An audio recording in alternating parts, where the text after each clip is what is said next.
Hello and welcome to the GMS Magazine channel. In this episode I have The Black Iron, a grim dark fantasy RPG that's just arrived at my place after a few events that I will tell you about in a minute. However, I haven't really taken a look inside this particular book yet. Is this going to be worth the amount of money that you have to pay to get your hands on it? Welcome to the GMS Magazine unbooking videos.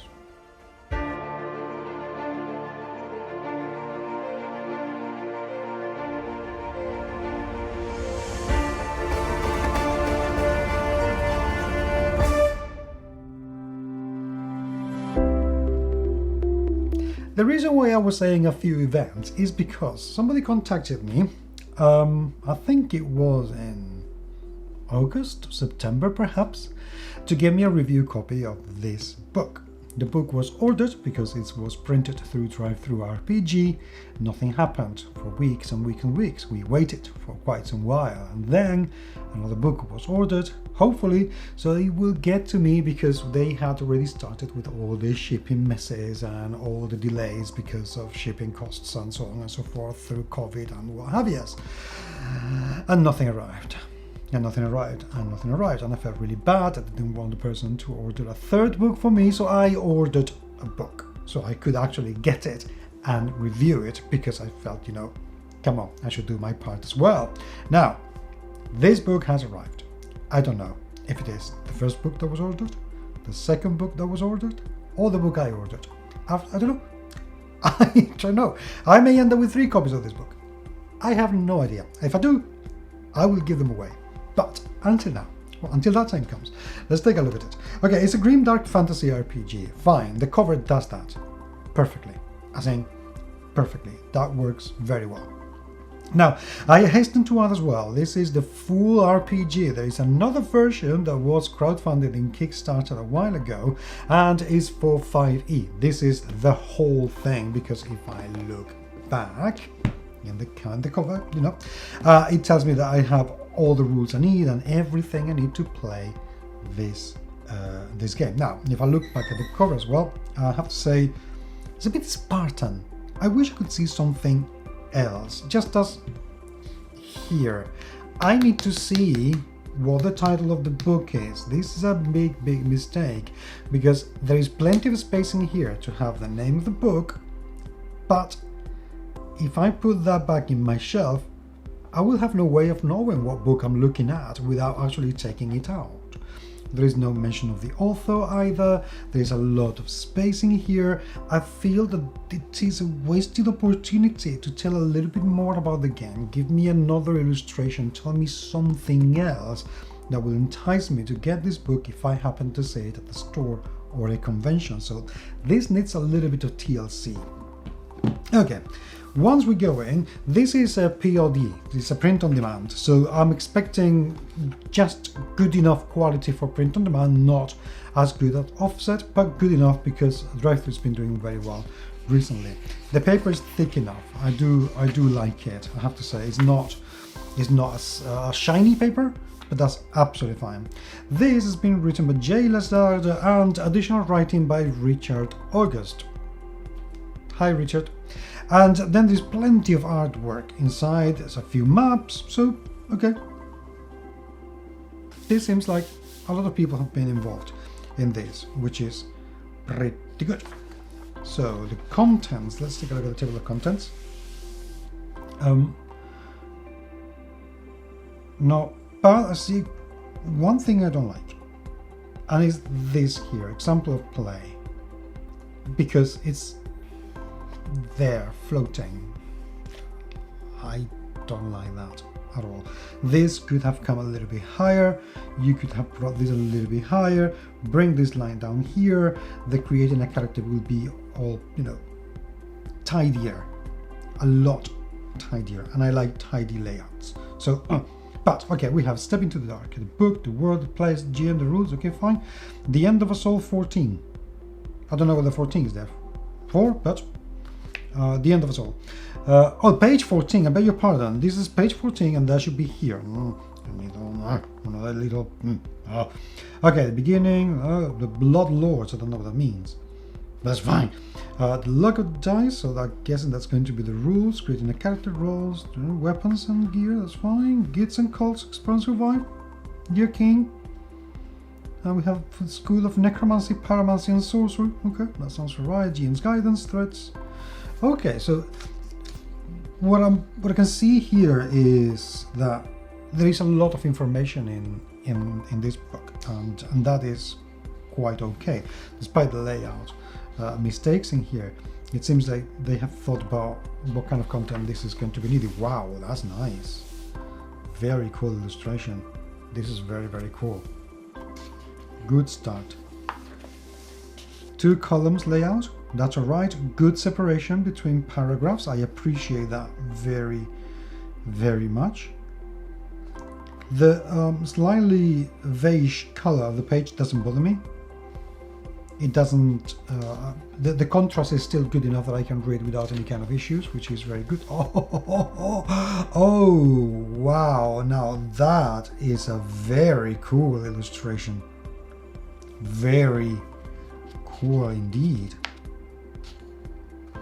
So nice, wow. Okay, sorry, I got distracted there.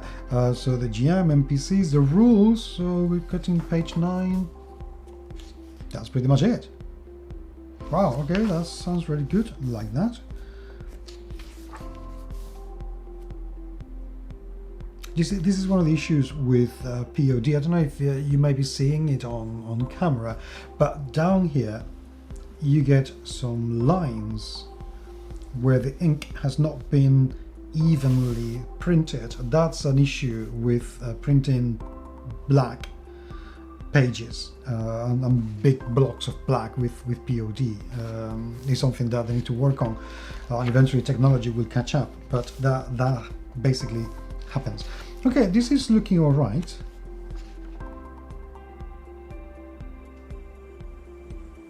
This is pretty okay. I feel the illustrations have not been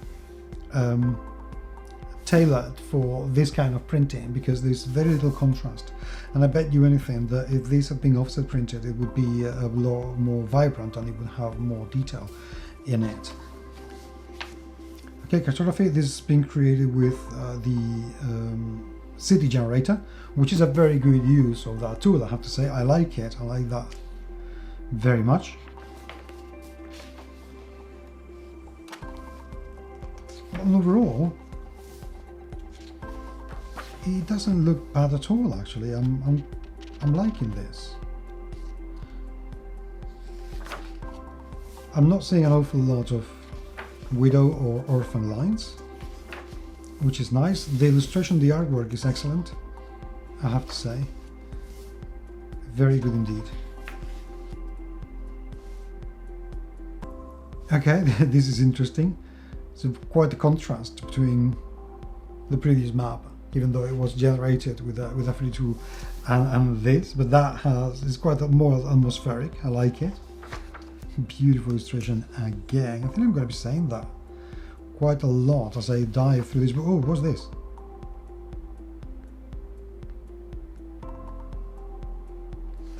Why is this illustration going only half page?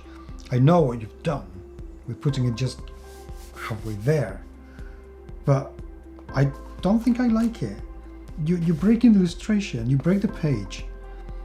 I'd rather you gave me the illustration the whole thing or just a quarter of a page, but this, it just looks very weird. Especially when it hasn't really happened in another illustration yet. Am I going to see other illustrations? Let's find out. Very nice. This is something I don't understand. Why one column here and 2 columns there? Why do we have 2 columns here, 1 column here? I don't get that. This is a bit too haphazard for me. You got plenty of space. Why not separating this and have the same width to give more consistency, more visual consistency? Oh, wow, no. That is so good.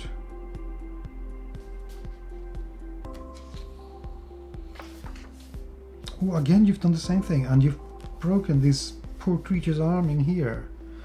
I don't think that's a very good choice that you did there.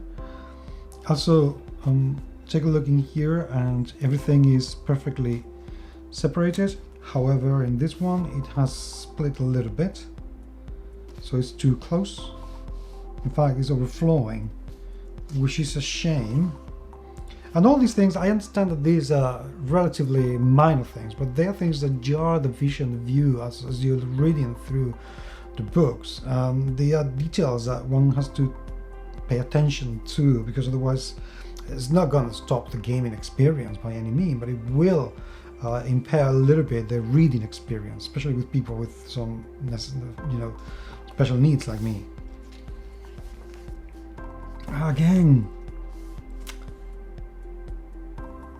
I'm not liking this. I have to say, I'm not liking this choice of splitting the image when you could do that and be absolutely incredible. That's a real shame. So anyway, because otherwise the illustrations are just incredible. Really incredible. See the difference between where is it?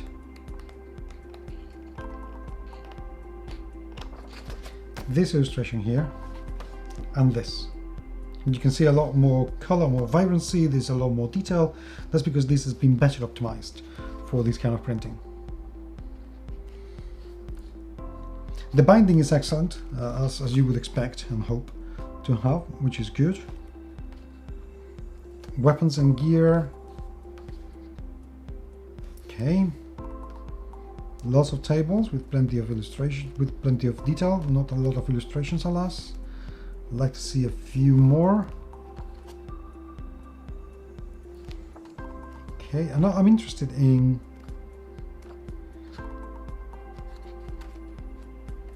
the antagonists. GM's guidance. Okay, counter tables, more maps. This is a nice looking map.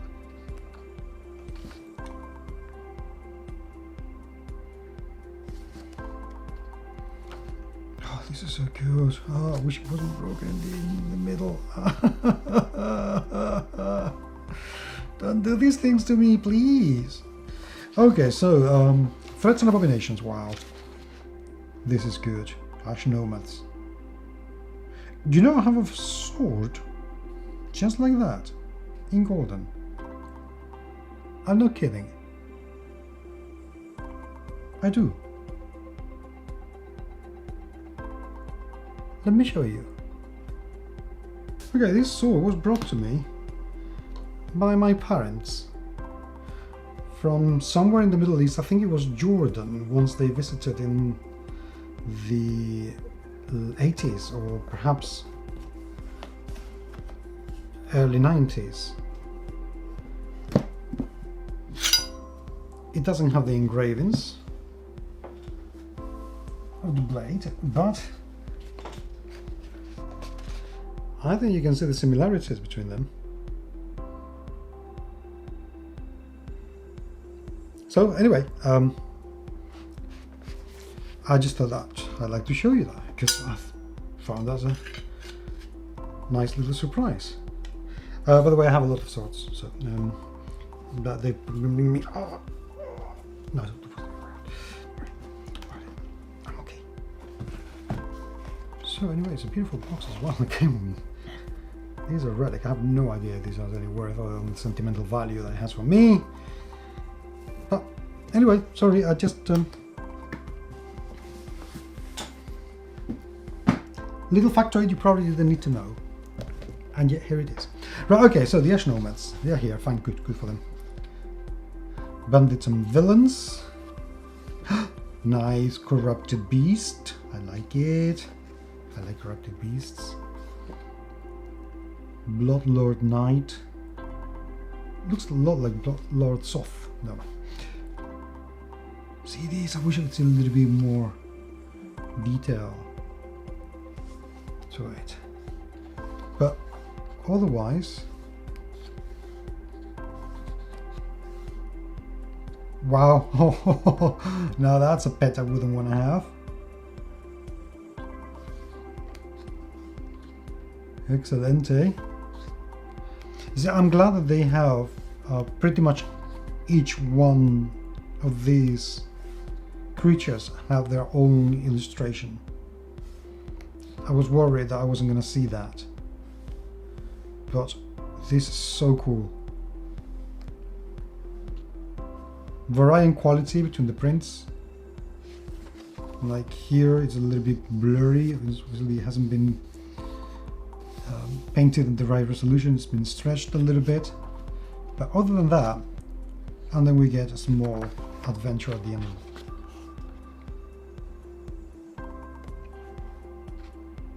And a very, very simple character sheet. Okay. So do I think this is worth it? Well, it has a few layout consideration and illustration considerations that should be taken care of. But other than that, this seems to have everything that I would want in a grim dark fantasy book. It definitely has the feel to it. It has the originality in the illustrations and the kind of creatures that I have seen throughout the book. So am I enticed to read this? Yes. Yes, I am. Am I annoyed about those little layout, well, not so little layout issues? Yes. Yes, I am too. But hopefully that will be corrected for a next print run of the game. But other than that, I think this could be a very, very nice alternative for, you know, darker settings of fantasy and different monsters. I think this is more akin to Shadow of the Demon Lord. And that is a good thing. If you like that kind of game, you may want to take a look at this one because it certainly has that very vibe.